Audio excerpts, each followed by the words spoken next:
Welcome to the Rational Egoist. I'm your host, Michael Liebowitz, and on today is a dear old friend of mine. He's also my landlord, and he's a landscaper and a tile man from Hartford, Connecticut. Subby Scalora, the wonderful man. Welcome to the show. Thank you, Mike. So, Sub, I want to talk about a lot of things with you today. That's going to ultimately center on what it's been like for you entering somebody in, welcoming somebody into your home just coming out of prison and what the experience is like. But we have to give a little background first. So, how long have you and I known each other, and how did we meet? Well, like what, 35 years ago? Yeah, we met. You were in Weathersfield, and we had mutual friends. And I don't know if it was Sub Bajero or Rob Rodriguez. One of those guys. Yeah, you're the one who remembers everything. So I do, and it was a mixture of things, a mixture of mutual friends. And I've told the story before about how I grew up in Weathersfield, and my friends turned on me from the old neighborhood, and I wanted to be a tough guy, so I sought out Hartford kids to hang around with, and you were the primary Hartford kid that I hung around with. And due to my big mouth, you also saved me from a lot of ass kickings. which I'm sure you remember, and I don't. Yeah. So you and I we became friends. We were hanging around. I was 14 when we met, and you were 16, but soon to turn 17 because you're considerably older than me.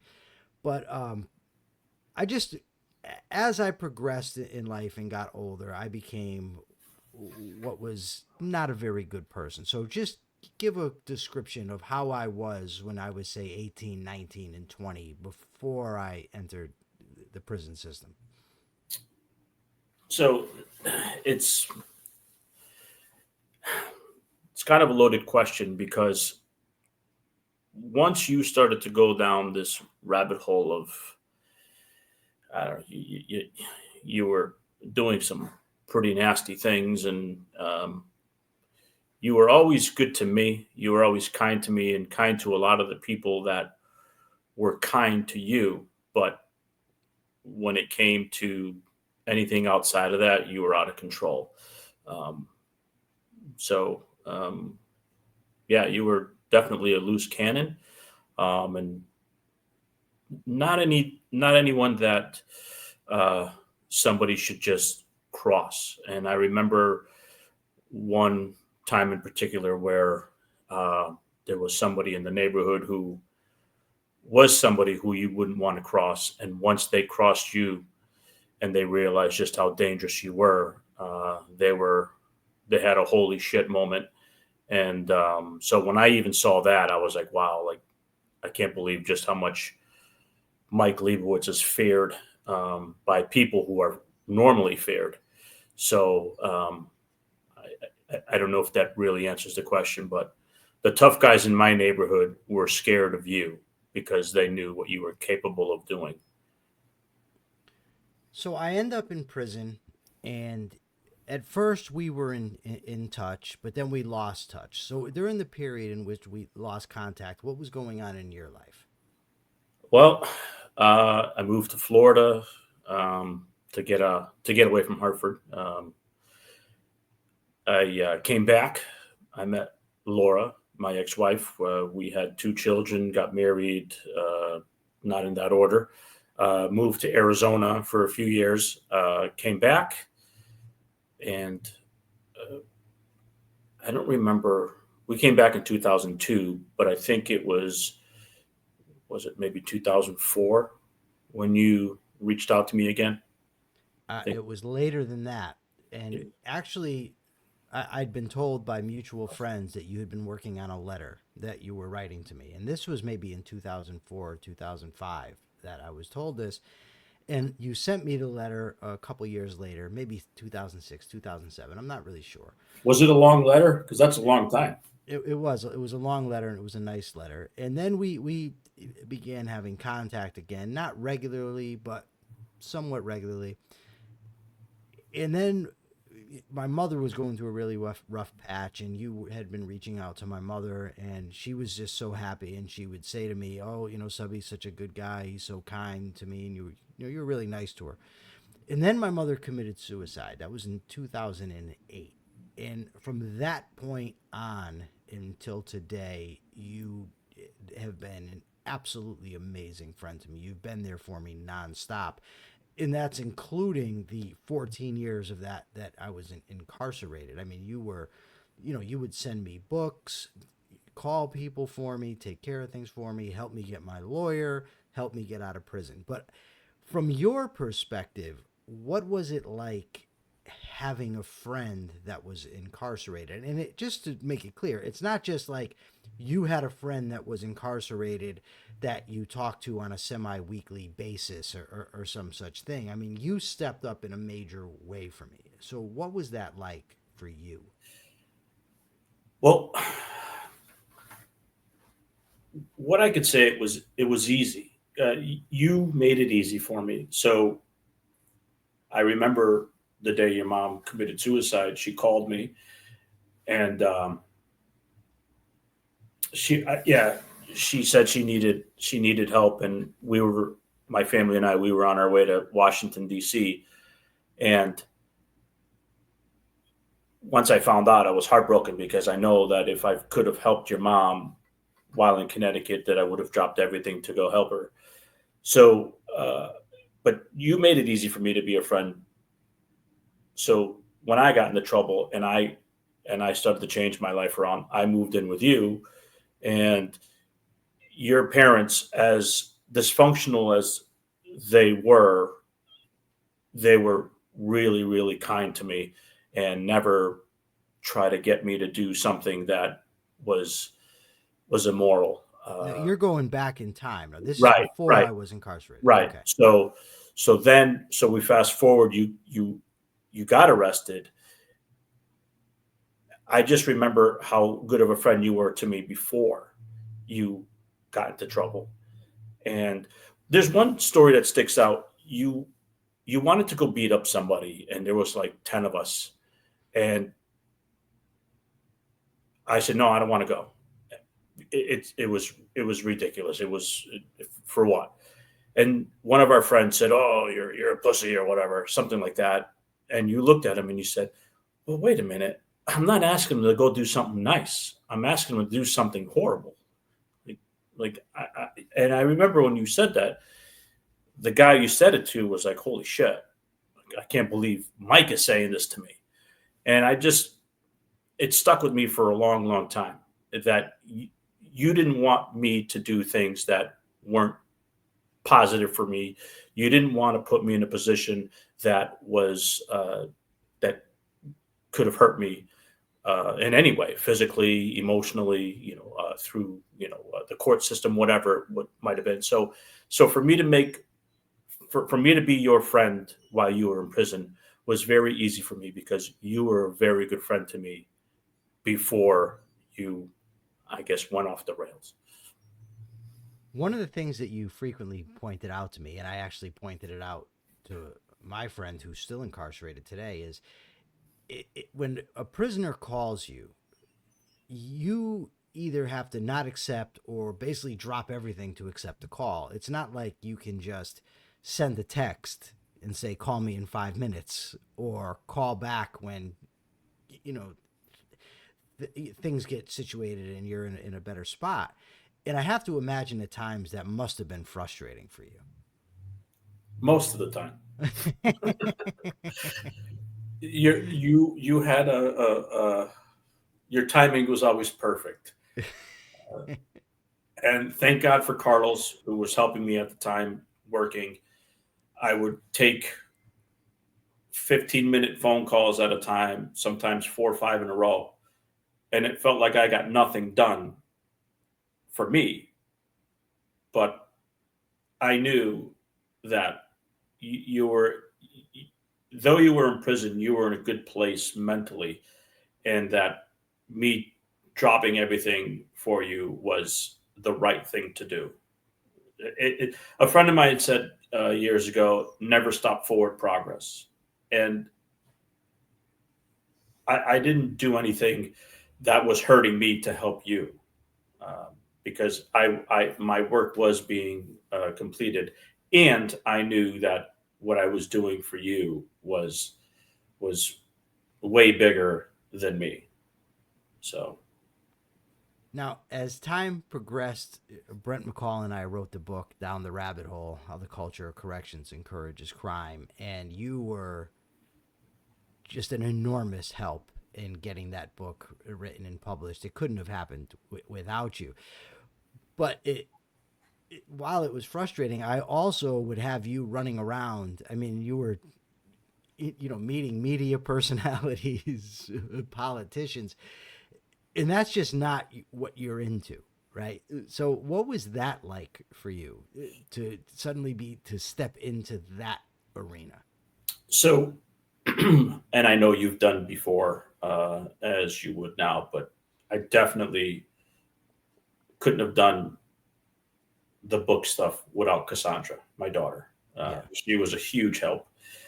We had a little desk set up for her in the basement, and she would go downstairs, and there would be all of these edits she had to do. And My editor, yeah. yeah, so she was, if I had to do that, forget it. The book would have never been published. So hats off to Cassandra, and I love you. So shout out to Cassandra. But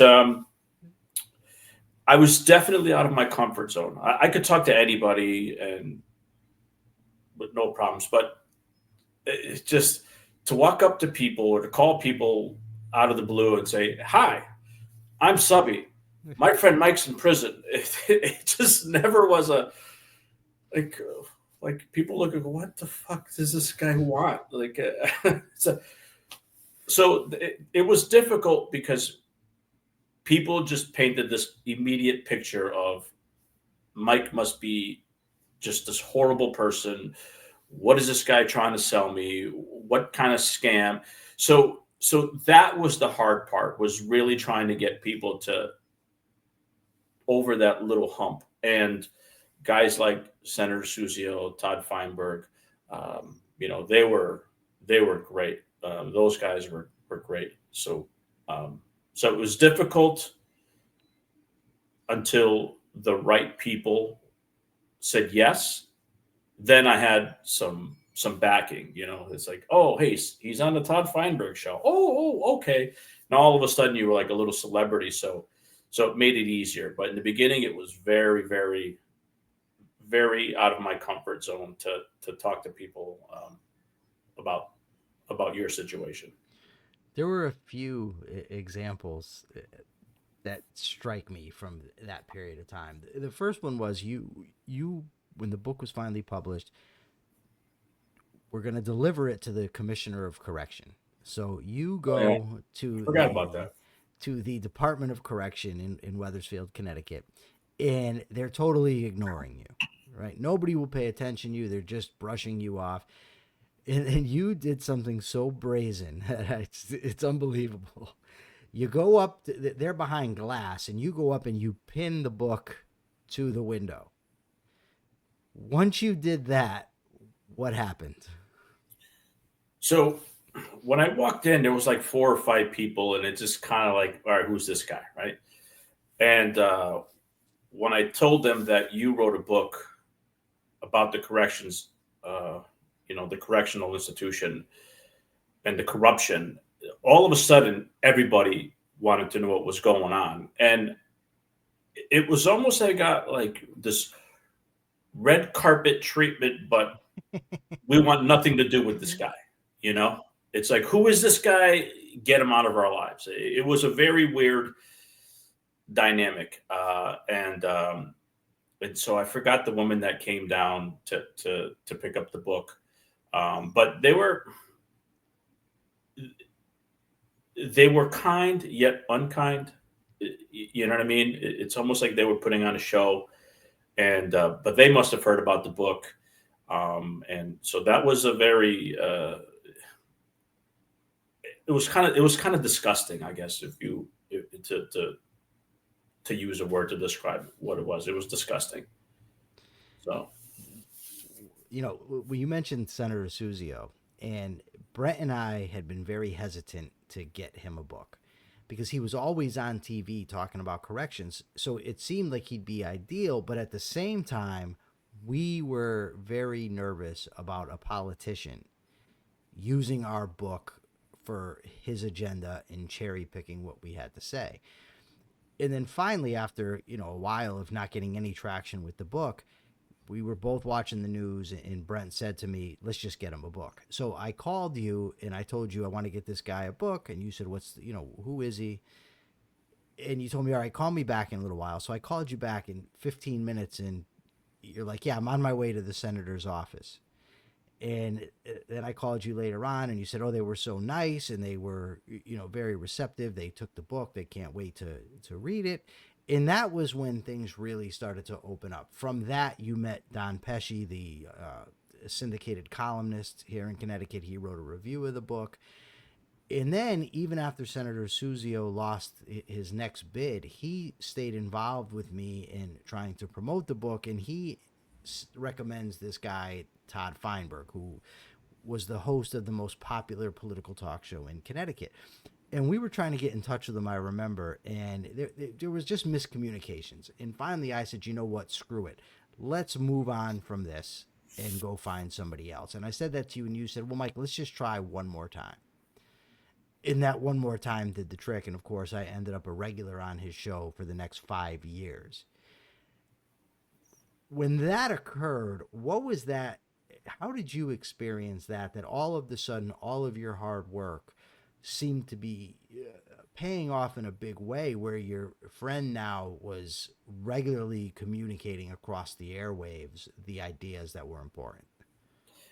So to go back to Senator Suzzio, Kathy, his aide, was such a kind person, such a sweet woman, and she was really eager to push that topic on your behalf as well. So, but when I heard you on the radio, sometimes I think some things are too good to be true. When's it going to end, or whatever? So there was that sort of thought, like, okay, is it going to flop? But once you became a regular on it, it started to build, for me, is more confidence, and yeah, that's awesome. But what it also did too was it kind of took some weight off of me, as far as feeling like that I needed to perform for you by going around to get other people involved in your cause. So talking to different people, it was like they were like, oh my God, like Mike, or oh my God, that he's your friend. So it was kind of like I was the famous guy's friend, and because people didn't know. So there was a part that was kind of like, it's awesome, it's cool, yeah, look at me, I know Mike Liebowitz. And there was a part that was happy that I didn't have to do as much, that all the legwork that we put into to that point paid off, and it was opening doors for you automatically, because now you have Todd Feinberg that was reaching out to you, and it also opened the door for Carlos, who was incarcerated for 24 years, and so it really there was a bunch of different feelings, but I was really, really happy and proud to listen to you on the radio. I was like, finally people get to experience a little bit of Mike that I experienced for 30 years. So it was wonderful. I think I answered your question. You did. Okay. So now, flash forward a few years, and I'm coming home. And I'm coming home to live with you in your house. You did so much to prepare for me coming. What was that experience? What steps did you think were necessary to take in order to make or to give me my best chance of succeeding? So it's safe to say, you know me, and I'm a people pleaser, right? So I felt like I wasn't doing enough, or I didn't do enough, or I should have done more, I could have done more. Uh, don't take this the wrong way, but it felt like when you're welcoming a baby into the world, and you're just trying to get everything that that child would need to live the most comfortable and best life and give them the best opportunities. So it was a lot of fun, and it made me feel good knowing that I was able to help somebody who's helped me. Because let's face it, there were times where you would call me and I was in the middle of something big and I had to take the call, and you were like, hey, look up this book or do whatever, and I'm like, fuck, you know what I mean? But there were times where I was going through some shit where I was like, fuck, where's my therapist, Mike Liebowitz, when I need him. So and so for me to do those things for you, it was very, very, very easy. And till this day, I feel like I should still be doing more. Like I don't do enough, even though you tell me on almost a daily basis how much you appreciate me and everything that I've done for you. But I feel like I haven't done enough. But it was a lot of fun. It really, really was a lot of fun. Yeah. What did you do? Well, I mean, I got you a computer, the microphone, got you clothes, a place to sleep. I mean, I got you that cup that you have, which is funny because when you when you walked into the office, you were like, "Who's that?" It's like, that's Brent. You're like, "Oh shit!" Yes, you've just revealed the secret. The man on my cup is my former cellmate, Brent McCall. Yeah. So Great guy. which actually Rochelle got you that cup, but I got I the desk that you use. It was an old door that I sanded down, and so I got you stationary. The iPhone. Okay, the iPhone. I got you a Coke, some Burger King, a milkshake. Yeah, that wasn't good though. I want to That talk about the was good stuff. hilarious. That made me very okay. Go ahead. No, You can go tell ahead. the story. No, you No, tell the no, no, no, story. no, No, no. I want you to tell the story of the first day out feeding extravaganza. um, well, so when I picked you up, you you you had these gray sweats on, which was in this like clear plastic bag. You look like a hobo. You just look like a homeless guy coming out of prison. So what the fuck? But you had a big smile on your face, and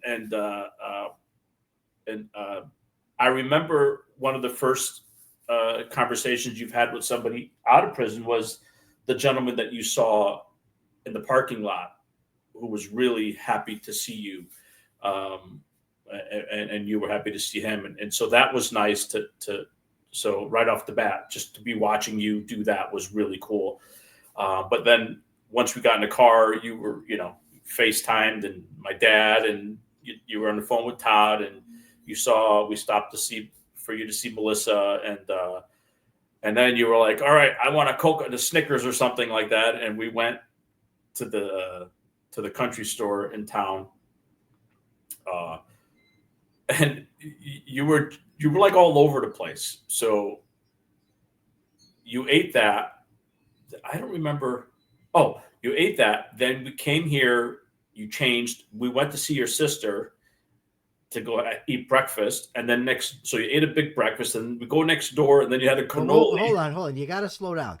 This big breakfast was a giant meat and cheese omelet with hash browns on the side and a cup of blueberry coffee.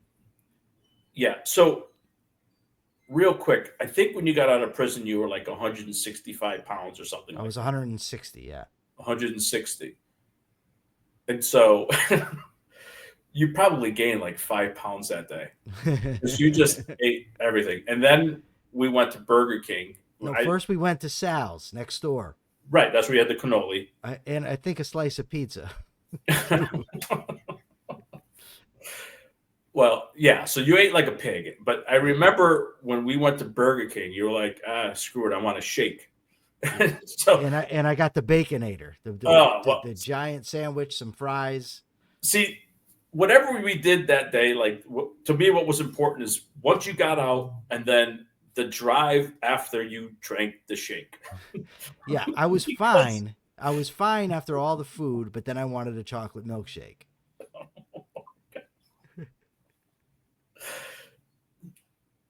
I,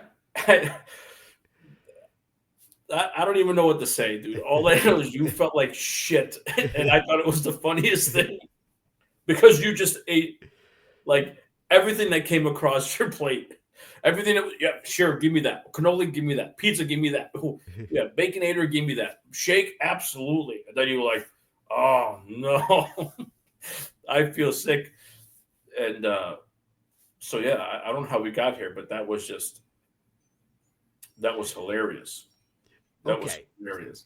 so now you know that we've got the eating out of the way, and now I'm home and I'm living with you. And you told me that you did not want me to go out and get a 9 to 5 job.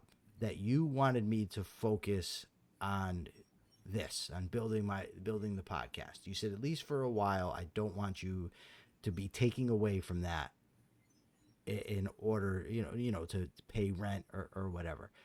But you now have a guy that's been in prison for 25 years living with you. I frequently refer to my queen or king size bed that you had for me, and I'm calling it my bunk because I'm so used to it. That's what we say. But what is that experience like for you to have me living with you? And feel free to talk about any way in which I'm a pain in the ass. That's fine. Actually, uh, you're a joy to have around. You're actually very, very, very easy to live with. You don't complain.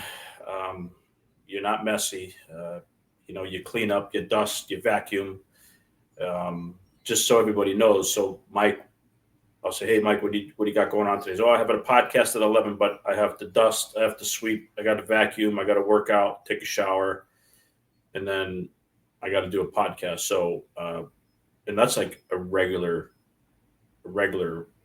day for you is you do all of those things, which I appreciate. You let the dogs out. You're great with the dogs. So, which is 5 of them. we have 5 of them. Yes. So, but uh, what was sometimes I can be impatient. I know that about myself, and I apologize. And if I've ever been impatient and didn't apologize to you, but I'm not justifying it. But one of the things that was tough, like little things like to show you how to, use the microwave or show you how to, use the oven or the stove, the cooktop. We have gas here. Just showing you how to empty the vacuum cleaner or, where your soaps and shampoos and which towels and how to use the dryer and the washer. I mean, these are things that you've never really had to do. And if you did, the technology has changed. So just it was wild to think about just how much you didn't know um, coming out of prison. So that was definitely probably one of the one of the biggest challenges, is, if any, as far as you coming out, and you calling it the bunk and stuff like it. It it was like a bittersweet because it was sad to think that you spent 25 years in prison, that uh, that you're going to your cell, and to now coming out and you're going to your bedroom with a bed with clean sheets and endless amounts of comforters and pillows and you could. I remember you told me when you were in prison just how difficult it is to make a cup of coffee, what you had to go through. So simple things like, go ahead, Mike, I'll show you how to use the coffee maker, the coffee machine, and have at it. Um, just to kind of see those things was it was sweet. And when you would call your room your cell or your bunk, and you would go to your room a lot and just close the door, it sometimes for me, I would just think like, holy shit, like he in some cases is still in prison, because you would just go to that room. And one of the challenges for me was to be patient with you, and instead of saying, come on, Mike, get the fuck out of there, let's go outside or let's go do something, it was just kind of letting you kind of acclimate back to the life of a free person, in a home that, on paper it's my house, but this is your house too. So that was very strange. It was sometimes challenging for me, because I talk a lot and try to help everybody, and I knew, like, okay, shut the fuck up, because there's nothing you can say, there's nothing you can do except be patient with Mike and just let him learn at his own pace, and be as accommodating as possible, and as helpful as possible, so you can be as successful as you can possibly be without any interruption. All right. Before I let you go, I just want you to comment on the conversations that we have, because one of the things that I absolutely love about living here is, it's weird because, like, we won't hang out with each other a lot. You know what I mean? It's like when I moved out for a little while, we hung around more than we do when I actually live here. But yet, we'll still randomly, it seems, we end up in very long, good conversations. Those conversations benefit me immensely, because if it's your problem, it gives me a chance to think about it, to think about how I would react in that situation, times when I've behaved the same way, things that I can do better, things that you can do better. And when it's my problem, you're a great listener. And so I'm able to sort of talk things out for myself while you listen. And you'll often give me a different perspective, or a good perspective on things. How are the conversations for you? So the last 20 years, I've gone to therapy, but for the last like 15, minus the last year, I've gone to therapy pretty regularly, and it's not anything like bipolar, or I need medicine, or I'm crazy, or anything like that. Just to kind of get through how my life was as a child, to my beliefs, to the way I talk, the way I communicate, the way I don't really reflect on myself. So over the years, while you were in prison, there were times where you would say things to me that were pretty rough. Now, pretty rough in the sense of, like, shut the fuck up and stop doing what you're doing. Look at what your actions. Look at the situation that you're in based on your actions or your inactions. So leading up to you getting out of prison, we've had a lot of those conversations, and they were 15 minutes at a time. It was bullshit, but you said to me, like, here's an example.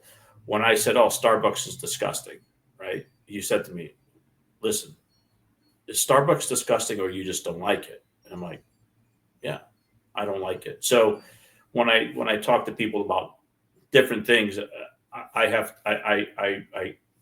I consciously think about what is my opinion compared to what is fact. And so that's just a little simple thing that you've kind of really helped me look at the way I communicate with people. And so in life, everything you do is based pretty much on how you you act, like accountability. What do you bring to the table? So the conversations now are really, they're so powerful. Like they're short sometimes, but they're just so powerful that it gives me I can reflect on myself, and it's not as painful, because it's almost like for years I've been building up like these tools, because nobody's ever had a conversation and be like, oh, hey, something happened to me today. Ah, get over it, like, or you're so stupid, or just to see like just different family dynamics of how people would act, and how it would be like a trigger for me. And then just the conversation we would have, it's just about, hey, what do you bring to the table? You need to get over that, or you need to work on that, or you need to let that go, or you need to step up and say something. So there's all these little tools that I have now based on our conversations that are rational and not irrational, that have helped me to become a better person, which in turn helps me to become a better friend, a better father, a better listener, a better employee, or contract, whatever it is. Like throughout my day, whoever I'm interacting with, I'm able to really like reflect on myself, and not take things so personally, or not worry about what somebody else is thinking or what they're going to say, because at the end of the day, it's like other people don't really give a shit, you know. So those conversations have really they've helped me to grow like immensely in so many aspects of my life. And you know and that's one of the things, to go back to when I would have conversations with people about, oh, hey, my name is Subby, I'm here to talk about a guy who was in prison.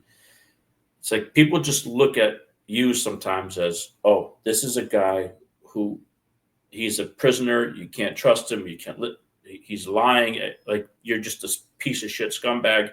Where in reality, if these people just had a conversation with you about something that was troubling them in their lives, that they would say, holy shit, I want to talk to this guy every single day in my life. And um, you've been